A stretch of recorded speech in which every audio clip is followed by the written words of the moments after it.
The night sky over Europe flickers with the glow of distant fires, and whispers spread across villages like rising smoke.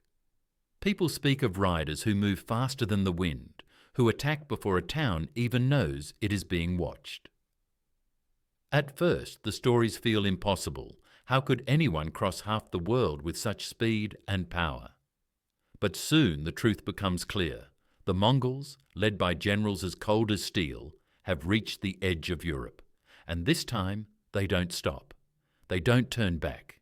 They push forward, deeper, stronger, and more determined than any army Europe has ever faced. If you enjoyed the video, don't forget to like, comment, and subscribe for more content. This is the moment everything begins to change. The Mongols were not just another invading force. They were a machine built for expansion, trained through harsh winters, endless riding, and strict discipline. Their armies could move hundreds of kilometers in a few days, carrying enough supplies on horseback to survive where other armies would collapse. Their strategy was simple: strike fast, break the enemy, and leave nothing behind that could rise again. When they reached the plains of Hungary in our timeline, Europe barely understood what was coming. But now, in this alternate world, they push past Hungary. They push past Poland. Their momentum is unstoppable. As news spreads, European rulers feel the ground shake under their feet. Kings who once argued over borders and religion now face a crisis bigger than any disagreement. The Mongols do not negotiate. They do not give second chances. They send a message demanding surrender. If refused, they strike with terrifying force. And in this version of history, the kings of Europe fail to unite fast enough. Their alliances crumble before they even form. Each kingdom hopes the Mongols will attack someone else first. Each hopes to be the one that escapes. But no one escapes the storm. The Mongols enter Eastern Europe like a flood. Their scouts study every valley, every forest road, every weak point in castle walls. Their maps grow more detailed with each passing day.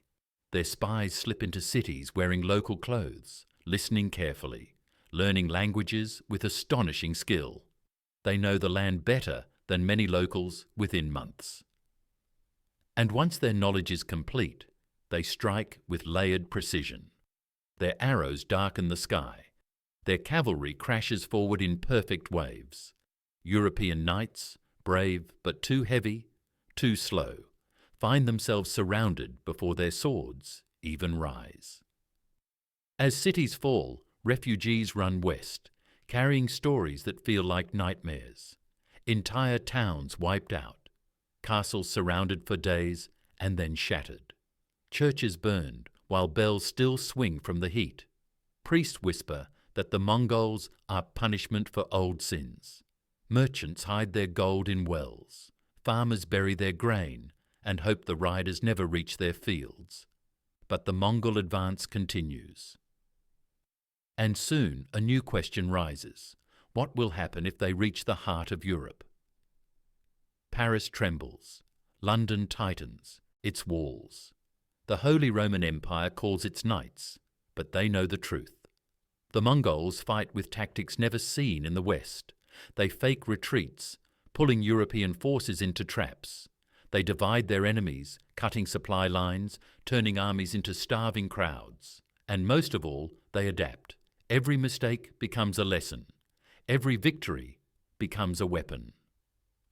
While Europe stands frozen, worried and divided, the Mongols move with confidence. But conquest alone is never their final goal. Every territory they capture becomes part of a larger plan.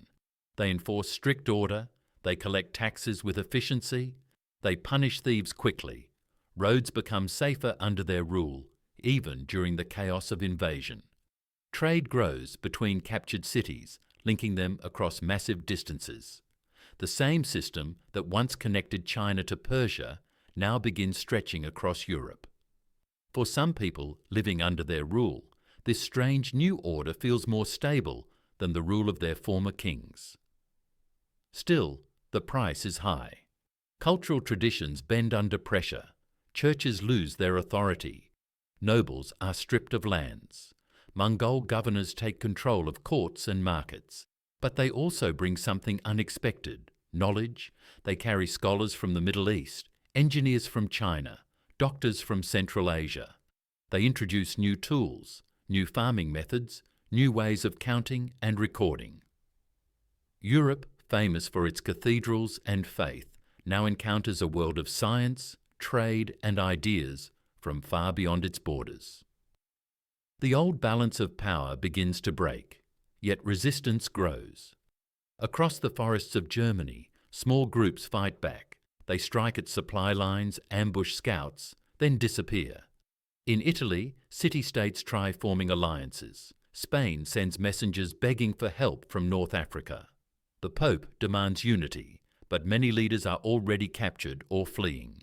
Europe faces a choice: adapt or vanish. The Mongols know rebellion well. They have crushed many before, but Europe's geography challenges them. Dense forests slow their horses. Rain-soaked fields block their wheels. Stone castles, while not perfect, resist longer than expected. The Mongols adjust again. They bring engineers from China skilled in massive siege weapons. They build towers taller than any European city gate. They roll trebuchets capable of smashing walls that once felt eternal. Bit by bit, resistance breaks. The biggest shock comes when the Mongols reach the gates of Vienna. The city is the final shield between East and West.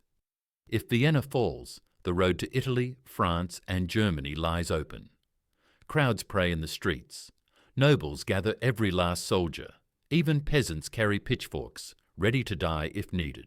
For a moment, it feels like Europe might finally unite, but the Mongols strike with terrifying coordination. They attack day and night, giving defenders no rest. Their siege engines roar, their archers rain fire, and when the walls finally crack, the defenders fall with them. Vienna becomes the turning point. Once it falls, Europe collapses like falling dominoes. France holds out for years, but its castles crumble one by one.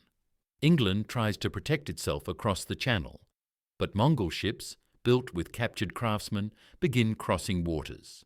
By the time the Mongols reach London, Europe is no longer a continent of separate kingdoms. It has become a piece of a far larger empire, stretching from Korea to the Atlantic Ocean.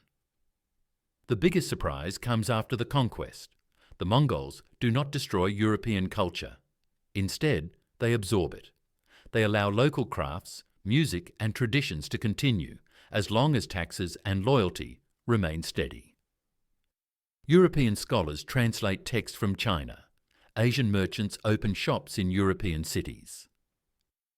Technologies like gunpowder begin spreading faster. Paper becomes more common. Mathematics from the Islamic world enters European schools. The Renaissance, our historical burst of art and learning, now begins earlier but grows under Mongol influence. But everything has a price. Europe's political identity disappears. Local kings are replaced by Mongol-appointed governors. The Catholic Church loses its power. Many young men join the Mongol military in hopes of earning status. Soldiers from France fight side by side with warriors from Mongolia in campaigns toward North Africa. Cultural mixing grows, but so does tension. Some Europeans feel empowered by the New World, others feel crushed by it. Europe becomes a land of quiet resentment and slow adaptation. Under Mongol rule, trade expands like never before. Roads connect London to Beijing. Markets overflow with silk, spices, metals, and rare stones. Wealth grows, but mostly for those connected to the empire's administration. Europe's common people gain stability but lose independence. The price of safety is obedience. Over time, a question rises. How long can such a massive empire stay united? Historically, the real Mongol Empire eventually fractured. But here, with Europe added to its heart, things play out differently. The empire becomes too important to break easily. With Europe's resources, knowledge and manpower, Mongol rulers feel stronger than ever. Instead of collapsing in a few generations, they evolve. They build new capital cities blending Asian and European styles. They enforce a mixed legal system, and they train the next generation to think not as Mongols or Europeans, but as citizens of a single world empire. This world becomes a place where ideas travel faster, where conflicts shrink, and where a single ruler holds more power than any king in history. Yet under the surface, resistance never fully dies. Secret groups preserve old European traditions. Hidden churches continue their rituals. People whisper of a future when Europe rises again. But for now, the Mongol flag flies from the Atlantic coast to the edge of the Pacific.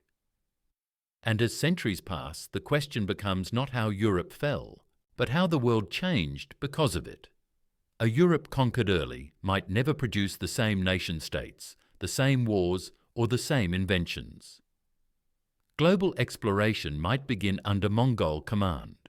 Colonies in the Americas might belong not to Spain or England, but to a single, unified empire.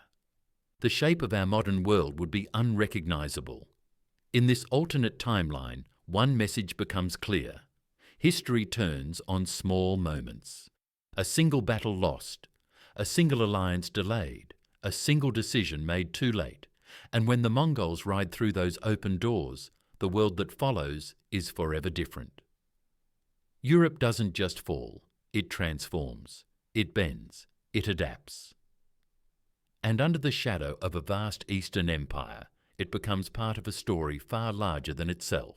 If you enjoyed the video, don't forget to like, comment, and subscribe for more content.